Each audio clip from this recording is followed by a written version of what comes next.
At 31, I finally reached a turning point with my misunderstanding husband. We had been married for 3 years, having initially met as colleagues before tying the knot. When we got married, I left my job, which was a common practice in our countryside community. Although the tradition felt restrictive, it was a significant factor in my decision to resign.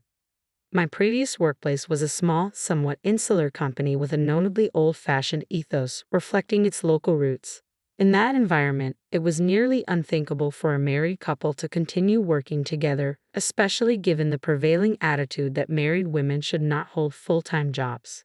This societal norm, coupled with the company's outdated views, made it clear that my role there was no longer sustainable. At my new job, I was treated like little more than an intern, while my husband remained in the same department as before. My responsibilities were limited to menial tasks such as making coffee, photocopying, and cleaning, work that, while not inherently demeaning, was disproportionately assigned to me. It seemed like a deliberate attempt to push me out, as even the actual trainees weren't relegated to such monotonous duties all day. Discussing the issue with my husband proved futile. It was unclear whether he was even listening or simply avoiding the topic, perhaps because he feared that if I became a stay-at-home wife, we'd lose our financial flexibility. One day, my mother called to suggest I reach out to my cousin after hearing about my frustrations at work. She had discussed my situation with various relatives and acquaintances, and as a result, my cousin connected me with a job opportunity.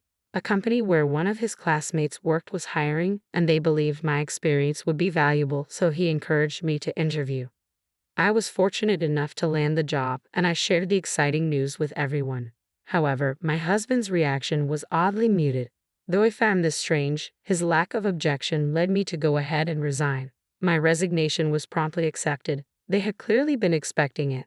My colleagues, who had been gossiping about me, bid me farewell with insincere cheerfulness. "We'll miss you. Let's go out for drinks sometime. Feel free to reach out anytime." I couldn't help but wonder which of them truly meant it. My new job is located in the neighboring city, which, though smaller than a major metropolitan area, boasts an office district with a distinctly urban feel. Upon joining, I discovered that the company's culture was refreshingly modern. There was no bias based on age or gender, and the diverse workforce included several international employees. The company embraced equality, including fair pay, regardless of marital status. My salary has significantly increased compared to my previous job, to the point where I now earn nearly $10,000 more per year than my husband. This is likely due to the absence of gender discrimination. Both men and women receive equal pay for the same work. I haven't shared this with my husband yet, as I suspect he might have difficulty accepting it given his personality and the norms at my former workplace. My dissatisfaction with the workplace vanished, and I found myself genuinely fulfilled in my new role. However, not everything is perfect. My husband contributes nothing to housework, leaving me to handle everything on my own. Balancing full-time work with managing household chores for two people is incredibly draining. I leave for work earlier than he does and come home quite late, yet he never takes on any household responsibilities. Instead, he spends his time snacking and lounging on the couch, leaving the house messier each day. When I return, I'm greeted with requests like, "I'm hungry. Hurry up and make dinner," or similar demands for food, a bath, or coffee.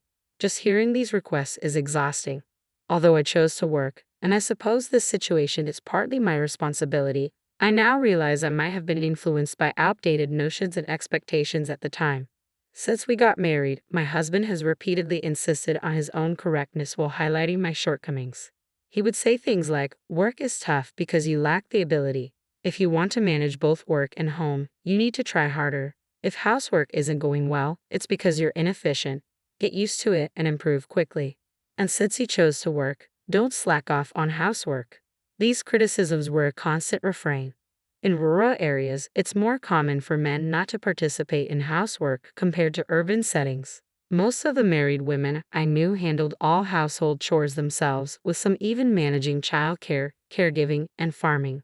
This environment led my husband to make me feel that it was natural for me to take on all the domestic responsibilities.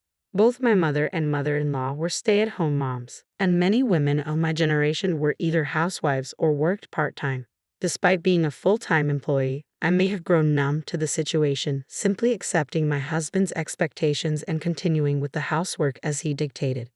Although my husband never explicitly told me to quit my job, I was determined to keep working even if he had. I convinced myself that since I was committed to my career, I couldn't neglect the housework. This routine persisted for a while. Even after I switched jobs, my husband remained in a bad mood when I came home after working late. I would apologize, prepared his dinner, and then rushed through the housework, often barely having time to eat my own meal. One day, however, something changed. My husband found my wage statement, which I had carelessly left in a drawer. He stared at it in silence, and despite my attempts to downplay it by saying things like, "It's just because of overtime this time," or "maybe you'll earn more than me soon," my words had no effect. After that incident, my husband ignored me for days. He refused to speak or even look at me when I tried to communicate. Even if I stumbled or made a noise, he would completely ignore it. Eventually, I stopped attempting to engage with him, and just as I adjusted to this silent routine, he abruptly broke his silence. One evening, as I entered the living room after coming home, he shouted, "I'm home. What time do you think it is?" At my current job, there's a core time everyone is expected to be present, but the exact hours for arriving and leaving aren't strictly enforced, leading to varying departure times. Despite my efforts to start early and explaining my situation to my boss, I sometimes got home after 9 p.m. I would prepare ready-made or frozen meals that only needed reheating, yet my husband insisted on waiting for me to serve him. "You shouldn't slack off on housework. The only reason you can keep working is because I allow it," he would yell at me while I hurriedly prepared dinner. His intimidation was palpable throughout the entire exchange. "You're just going to skip cleaning and laundry and go to bed, making excuses that it's too late. You're coming home late on purpose to slack off." Even when I got home late, I diligently took care of the quieter housework tasks. Despite my efforts, the results were far from perfect, and I often felt I deserved the scolding I received. I blamed myself, accepting the criticism as warranted. "Monica, are you listening? Don't get too full of yourself just because you're working," he would say. "I'm sorry. I didn't mean it that way. I'm grateful for the opportunity to work. I'll try not to take it for granted." I genuinely believed this at the time. Perhaps I was led to believe it.